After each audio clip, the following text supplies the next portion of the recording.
नमस्कार जय जगन्नाथ शुभ सकाळ आज हूँ अगस्ट 10 तारिख सोमवार केवल किछि मिनिट्रे जानतु ओडिशा भारत विश्वर 20टी बड़ एवं गुरुत्वपूर्ण खबर आज खबर रही एमती किछि बड़ अपडेट जहां आपण निश्चय जानिबा उचित तेणु वीडियो को शेष पर्यंत देखंतु खबर गुड़िक भल लगिले लाइक करंतु एवं एभली ताजा खबर पाई चैनल को सब्सक्राइब करंतु तेबे आ विलंब न करी चलंतु आरंभ करिबा आजिर 20टी बड़ खबर आजिर प्रथम खबर घरे घरे त्रिरंगा अभियान युववर्ग को बाह्य शक्तिर प्रभाव दूरे रहिबा पई आह्वान देशभक्तिर रंगरे रंगीन ओडिशा राज्यव्यापी आरंभ होईची घरे घरे त्रिरंगा अभियान अगस्ट 17 तारिख जाए चलिबो ई अभियान राजधानी भुवनेश्वर ठारू आरंभ करी ब्लॉक और पंचायत स्तर पर्यंत तिरंगा उड़ाइबा सह देशभक्तिर वार्ता दिया जाउची। एई अवसर रे भुवनेश्वर आयोजित होईची विशाल त्रिरंगा रैली जेउथिरे शामिल होई एकतार वार्ता देइछंती मुख्यमंत्री मोहन चरण माझी। त्रिरंगा रे रंगीन राजधानी हातरे हाथ मिसाई रास्ता को ओह्लाइले युववर्ग छात्र छात्री क्रीड़ाविद स्वेच्छासेवी और सरकारी अधिकारी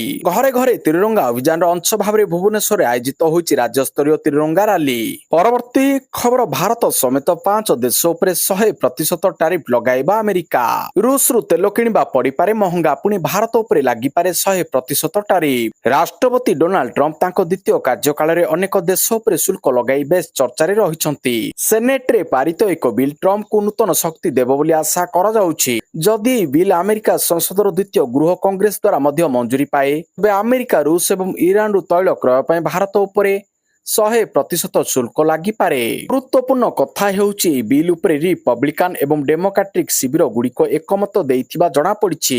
परवर्ती खबर चाषींक पई खुशी खबर धान पंजीकरण पई एबे बाध्यतामूलक नुहे एग्रीस्टाक आईडी राज्य रे आगामी खरीफ धान संग्रह पई चाषींक पंजीकरण प्रक्रिया आरंभ होइतिबा बेले एहाकु नै किछि स्थान रे द्वंद्व उपजिथिला। तबे धान किणा पंजीकरण प्रक्रिया रे कोनोसी जटिलता नाही बोली रविवार दिन खाद्य जोगाण और खाउटी कल्याण मंत्री कृष्णचंद्र पात्र स्पष्ट करिसंती। विशेष करी एग्रीस्टाक आईडी को नै चाषी मानक मनरे थिबा भय और आशंका को से दूर करिसंती। मंत्री कृष्णचंद्र पात्र सूचना देई कहिसंती धान बिक्री निमंते सोसाइटी नाम पंजीकरण करबा को कृषि विभाग पक्षरु दिया जाउथिबा एग्रीस्टाक आईडी वर्तमान पई बाध्यतामूलक नुहे। जो चाषी मानक पाखरे ई आईडी नाही सेमाने मध्य बिना बाधारे सहजरे निजर पंजीकरण कराई परिबे। परवर्ती खबर ममता बनर्जी को प्रबल विरोध गाड़ी उपर को पत्थर माड़ बीजेपी उपरे बर्षिले पूर्वतन मुख्यमंत्री। पश्चिमबंगर हाली शहर ठारे एक अभावनीय घटना सामना को आसीछि। पुलिस हाजत मृत्युर शिकार होइतिबा जणे तृणमूल कांग्रेस कार्यकर्ता शोक संतप परिवार को भेटिबाकू जाइथिबा पूर्वतन मुख्यमंत्री ममता बनर्जी प्रबल जन आक्रोशर सामना करिसंती। सेठारे पहुंचीबा क्षणी उत्त्यक्त लोके तांको गाड़ी को अटकाई अश्राव्य भाषा गाली गुलज करबा सह चोर नाराबाजी करथिले।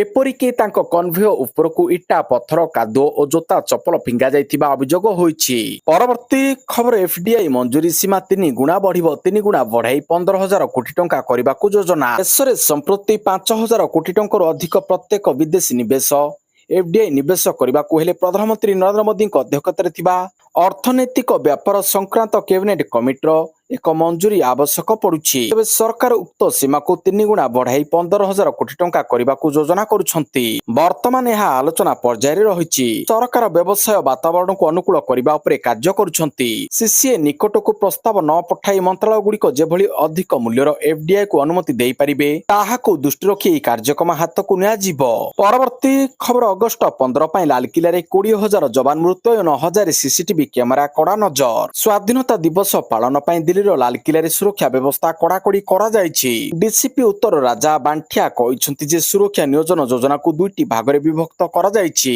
मानव शक्ति एवं वैषयिक नियोजन होईछि। समारोह समय रे विभिन्न एजेंसी रो प्राय 15,000 ରୁ 20,000 सुरक्षा कर्मी नियोजित हेबे। सुरक्षा व्यवस्था रे दिल्ली पुलिस ट्रैफिक यूनिट उत्तर जिला दल स्थानीय पुलिस पीसीआर स्पेशल ब्रांच एवं स्पेशल सेल सहित अन्य सुरक्षा बाहिनी सामिल रहिबे। हिट टीम एवं स्नाइपर समेत बहु संख्यक अर्ध सामरिक कंपानी कमांडो एवं एनएसजी दल मध्य नियोजित हेबे।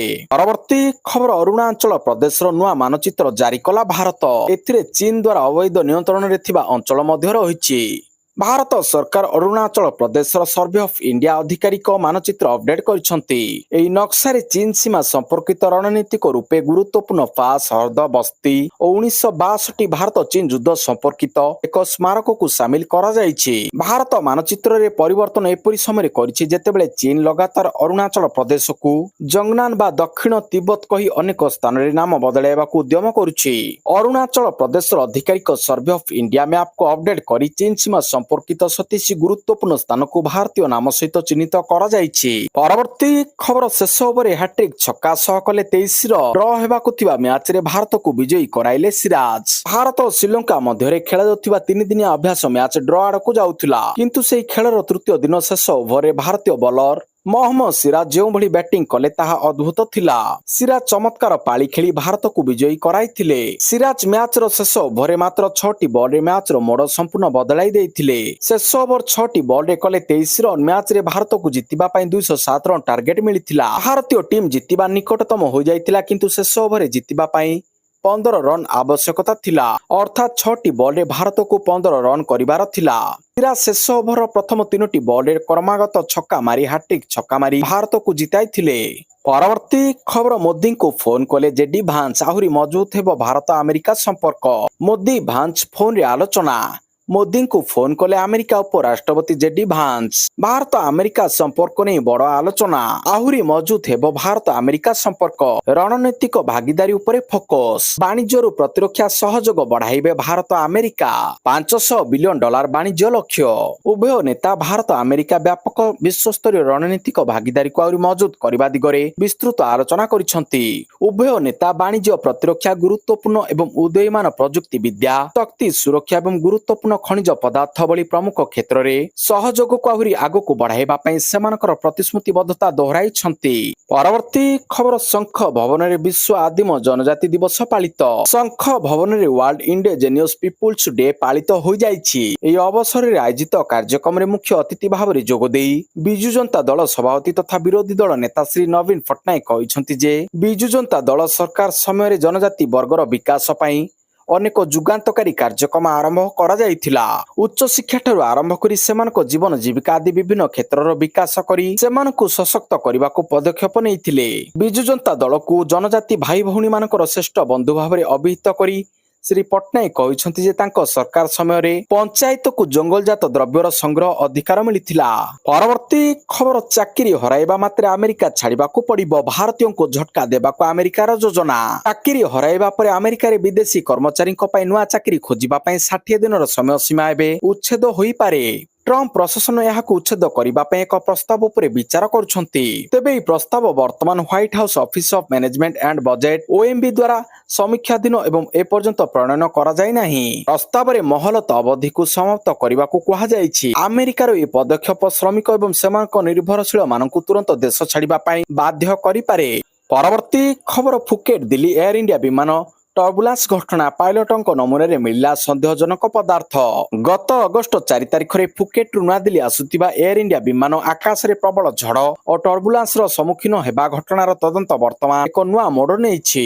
ସୂତ୍ରରୁ ମିଳିଥିବା ସୂଚନା ଅନୁଯାୟୀ ଘଟଣା ପରେ କରାଯାଇଥିବା ଡୋପ୍ ଟେଷ୍ଟ କିମ୍ବା ଡ୍ରଗ୍ସ ପରୀକ୍ଷାରେ ବିମାନର କ୍ୟାପ୍ଟେନଙ୍କ ନମୁନାରେ ଏକ ମାନସିକ ସ୍ଥିତିକୁ ପ୍ରଭାବିତ କରୁଥିବା ସାଇକୋ ଆକ୍ଟିଭ ପଦାର୍ଥ ରହିଥିବା ଜଣାପଡ଼ିଛି। ତେବେ ଏହି ଦାବିକୁ ସ୍ୱତନ୍ତ୍ର ଭାବରେ ନିଶ୍ଚିତ କରାଯାଇ ନାହିଁ। ଏୟାର ଇଣ୍ଡିଆ ସ୍ୱୀକାର କରିଛି ଯେ ଘଟଣା ପରେ ପାଇଲଟମାନଙ୍କର ଡାକ୍ତରୀ ପରୀକ୍ଷା କରାଯାଇଥିଲା, ମାତ୍ର ସେମାନଙ୍କୁ ଏପର୍ଯ୍ୟନ୍ତ ଏହି ପରୀକ୍ଷା ରିପୋର୍ଟ ମିଳିନାହିଁ। ପରବର୍ତ୍ତୀ ଖବର ଝାଡଖଣ୍ଡ ସରକାର ଛାତ୍ର ନେତା ଆଲୋଚନା ବିଫଳ। ଝାଡଖଣ୍ଡରେ ଛାତ୍ର ଆନ୍ଦୋଳନକୁ ନେଇ ସରକାର ଓ ଛାତ୍ର ନେତାଙ୍କ ମଧ୍ୟରେ ଚାଲିଥିବା ଆଲୋଚନାରୁ ମିଳିନାହିଁ ସମ୍ପୂର୍ଣ୍ଣ ସମାଧାନ। ପ୍ରାୟ 5 ଘଣ୍ଟା ଧରି ଆଲୋଚନା ହୋଇଥିଲେ ମଧ୍ୟ ଛାତ୍ର ନେତାଙ୍କ ସମସ୍ତ ଦାବି ଉପରେ ସହମତି ହୋଇପାରି ନାହିଁ। ଫଳରେ ଛାତ୍ର ଆନ୍ଦୋଳନ ଜାରି ରହିବ ବୋଲି ଛାତ୍ର ନେତାମାନେ ସ୍ପଷ୍ଟ କରିଛନ୍ତି। ଆଲୋଚନା ସମୟରେ 14ତମ ଜେପିଏସସି ପରୀକ୍ଷା ବାତିଲ କରିବା ପାଇଁ ସରକାର ରାଜି ହୋଇଥିବା ଜଣାପଡ଼ିଛି। ତେବେ କୋର୍ଟଙ୍କ ଅନୁମୋଦନ ମିଳିଥିବା ସିଜିଏଲ ପରୀକ୍ଷାକୁ ସରକାର ନିଜ ତରଫରୁ ବାତିଲ କରିପାରିବେ ନାହିଁ ବୋଲି ଆଲୋଚନାରେ ସ୍ପଷ୍ଟ କରାଯାଇଛି। ରାଜ୍ୟ ସରକାରଙ୍କ ପକ୍ଷରୁ ଛାତ୍ର ନେତାଙ୍କ ପ୍ରାୟ 98% ଦାବି ପୂରଣ କରାଯାଇଥିବା ଦାବି କରାଯାଇଛି। ତଥାପି ସିଜିଏଲ ପରୀକ୍ଷା ବାତିଲ ଦାବି ଉପରେ ସହମତି ନ ହେବାରୁ ଆଲୋଚନା ଅସମ୍ପୂର୍ଣ୍ଣ ରହିଛି। ଅନ୍ୟପଟେ ନିଜର ପ୍ରମୁଖ ଦାବିଗୁଡ଼ିକ ପୂରଣ ନ ହେବା ପର୍ଯ୍ୟନ୍ତ ଛାତ୍ର ଆନ୍ଦୋଳନ ଜାରି ରହିବ ବୋଲି ଛାତ୍ର ନେତାମାନେ କହିଛନ୍ତି। ଫଳରେ ଆଗାମୀ ଦିନରେ ଆନ୍ଦୋଳନ ଆହୁରି ତୀବ୍ର ହେବାର ଆଶଙ୍କା ରହିଛି। ପରବର୍ତ୍ତୀ ଖବର 2024 ରାଜ୍ୟଗୋଷ୍ଠୀ କ୍ରୀଡ଼ା ପଦକ ବିଜେତାଙ୍କୁ ଭେଟିଲେ ପ୍ରଧାନମନ୍ତ୍ରୀ। 2024 ରାଜ୍ୟଗୋଷ୍ଠୀ କ୍ରୀଡ଼ାରେ ଦେଶ ପାଇଁ ପଦକ ଜିତିଥିବା ଭାରତୀୟ କ୍ରୀଡ଼ାବିତ୍ ମାନେ ରବିବାର ପ୍ରଧାନମନ୍ତ୍ରୀ ନରେନ୍ଦ୍ର ମୋଦିଙ୍କୁ ଭେଟିଛନ୍ତି। ଲୋକ କଲ୍ୟାଣ ମାର୍ଗସ୍ଥିତ ନିଜ ବାସଭବନରେ ପ୍ରଧାନମନ୍ତ୍ରୀ ପଦକ ବିଜେତାଙ୍କ ସହ ସାକ୍ଷାତ କରି ସେମାନଙ୍କ ସଫଳତା ପାଇଁ ଅଭିନନ୍ଦନ ଜଣାଇଛନ୍ତି। 2024 ରାଜ୍ୟଗୋଷ୍ଠୀ କ୍ରୀଡ଼ାରେ ଭାରତ ମୋଟ 39ଟି ପଦକ ହାସଲ କରି ଚତୁର୍ଥ ସ୍ଥାନରେ ରହିଛି।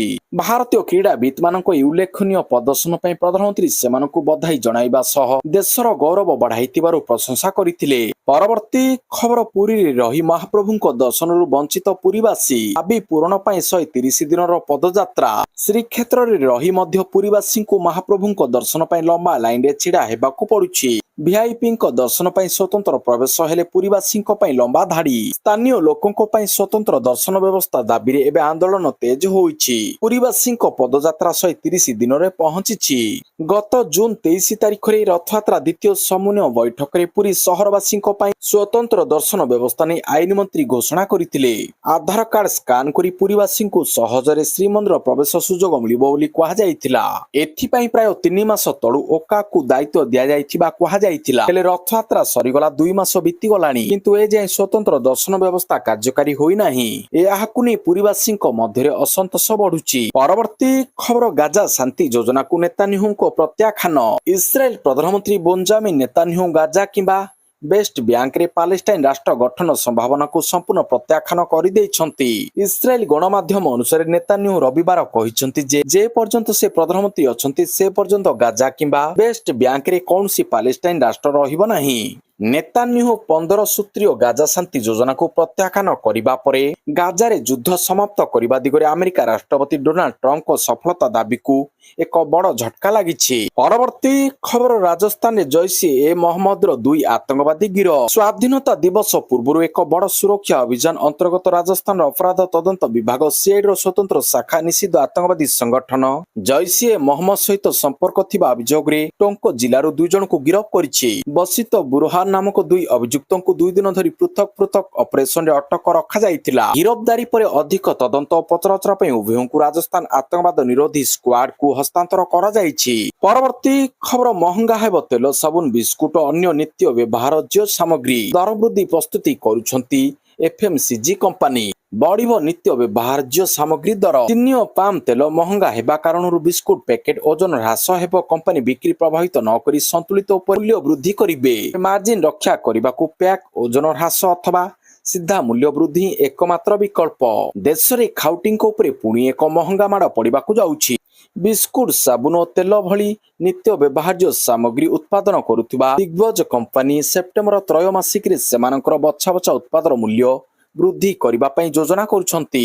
କଞ୍ଚାମାଲ ବାବଦ ବ୍ୟୟ ବୃଦ୍ଧି, ଚିନି ଓ ପାମ୍ ତେଲ ଭଳି ସାମଗ୍ରୀ ମହଙ୍ଗା ହେବା ଏବଂ ବୈଷୟିକ ଭୂ ରାଜନୈତିକ ଅନିଶ୍ଚିତତା କାରଣରୁ କମ୍ପାନୀମାନେ ଏହି ପଦକ୍ଷେପ ନେବାକୁ ନିଷ୍ପତ୍ତି ନେଇଛନ୍ତି। ପରବର୍ତ୍ତୀ ଖବର ଆର୍ଜିକର ଦୁଷ୍କର୍ମ ମାମଲାରେ ଶୁଭେନ୍ଦୁ ସରକାରଙ୍କ ବଡ଼ ନିଷ୍ପତ୍ତି, ନୂତନ ଭାବରେ ତଦନ୍ତ ପାଇଁ ନିର୍ଦ୍ଦେଶ। ଆର୍ଜିକର ମେଡିକାଲ କଲେଜ ଏବଂ ହସ୍ପିଟାଲରେ ମହିଳା ଡାକ୍ତରଙ୍କ ସହ ଦୁଷ୍କର୍ମ ଏବଂ ମାମଲାରେ ମୂଳରୁ ନୂଆ ରୂପରେ ତଦନ୍ତ ଆରମ୍ଭ ହେବ। ପଶ୍ଚିମବଙ୍ଗର ମୁଖ୍ୟମନ୍ତ୍ରୀ ଶୁଭେନ୍ଦୁ ଅଧିକାରୀ ରବିବାର ଏହି ଘୋଷଣା କରିଛନ୍ତି। 2024ରେ ଘଟିଥିବା ଡାକ୍ତରଙ୍କ ଦୁଷ୍କର୍ମ ମାମଲା ସାରା ଦେଶକୁ ସ୍ତବ୍ଧ କରିଦେଇଥିଲା ଏବଂ ତତ୍କାଳୀନ ମୁଖ୍ୟମନ୍ତ୍ରୀ ମମତା ବାନାର୍ଜୀଙ୍କୁ ପ୍ରବଳ ବିରୋଧର ସାମ୍ନା କରିବାକୁ ପଡ଼ିଥିଲା। ଶୁଭେନ୍ଦୁ ଅଧିକାରୀ କହିଛନ୍ତି ସରକାର ଏହି ନିଷ୍ପତ୍ତି ମୃତ ଡାକ୍ତରଙ୍କ ମାଙ୍କ ଅନୁରୋଧ କ୍ରମେ ନେଇଛନ୍ତି। ପରବର୍ତ୍ତୀ ଖବର ଆଇଆଇଆରଏଫ ରାଙ୍କିଂ 2026 ଓଡ଼ିଶାର 3 ପ୍ରମୁଖ ସରକାରୀ ମେଡିକାଲ କଲେଜର ଉଲ୍ଲେଖନୀୟ ସଫଳତା। ଏମ୍ସକୁ ପଛରେ ପକାଇଲା ଏସସିବି। ରାଜ୍ୟର ଚିକିତ୍ସା, ଶିକ୍ଷା, ଗବେଷଣା ଓ ଉତ୍ତମ ସ୍ୱାସ୍ଥ୍ୟ ସେବା କ୍ଷେତ୍ରରେ ଓଡ଼ିଶା ପାଇଁ ଆସିଛି ଏକ ଗୌରବମୟ ସଫଳତା। ଇଣ୍ଡିଆନ୍ ଇନଷ୍ଟିଚ୍ୟୁସନାଲ ରାଙ୍କିଂ ଫ୍ରେମୱାର୍କ 2026ରେ ରାଜ୍ୟର 3 ପ୍ରମୁଖ ସରକାରୀ ମେଡିକାଲ କଲେଜ ଉଲ୍ଲେଖନୀୟ ସ୍ଥାନ ହାସଲ କରିଛନ୍ତି। କଟକ ସ୍ଥିତ ଏସସିବି ମେଡିକାଲ କଲେଜ ଓ ହସ୍ପିଟାଲ 15ତମ ସ୍ଥାନ, ବୁର୍ଲା ସ୍ଥିତ ଭୀମସାର 64ତମ ସ୍ଥାନ ଏବଂ ବ୍ରହ୍ମପୁର ସ୍ଥିତ ଏମକେସିଜି ମେଡିକାଲ କଲେଜ ଓ ହସ୍ପିଟାଲ 74ତମ ସ୍ଥାନ ହାସଲ କରିଛି। ପରବର୍ତ୍ତୀ ଖବର ଇଡି ନିର୍ଦ୍ଦେଶକ ରାହୁଲ ନବୀନଙ୍କ କାର୍ଯ୍ୟକାଳ ବଢିଲା ବର୍ଷେ ବଢାଇଲେ କେନ୍ଦ୍ର ସରକାର। କେନ୍ଦ୍ର ସରକାର ପ୍ରବର୍ତ୍ତନ ନିର୍ଦ୍ଦେଶାଳୟର ନିର୍ଦ୍ଦେଶକ ରାହୁଲ ନବୀନଙ୍କ କାର୍ଯ୍ୟକାଳକୁ ଗୋଟିଏ ବର୍ଷ ପାଇଁ ବଢାଇଛନ୍ତି। ତାଙ୍କର ବର୍ତ୍ତମାନ କାର୍ଯ୍ୟକାଳ ଚଳିତ ଅଗଷ୍ଟ 13ରେ ଶେଷ ହେବାର ଥିଲା। ଏବେ ସେ 2027 ଅଗଷ୍ଟ 13 ପର୍ଯ୍ୟନ୍ତ ଇଡିର ନିର୍ଦ୍ଦେଶକ ରହିବେ। ସରକାରୀ ଆଦେଶ ଅନୁଯାୟୀ ଏହି ସମ୍ପ୍ରସାରଣ ତାଙ୍କର ଅବସର ତାରିଖ 2027 ଜୁଲାଇ 31 ପରେ ମଧ୍ୟ ଲାଗୁ ରହିବ।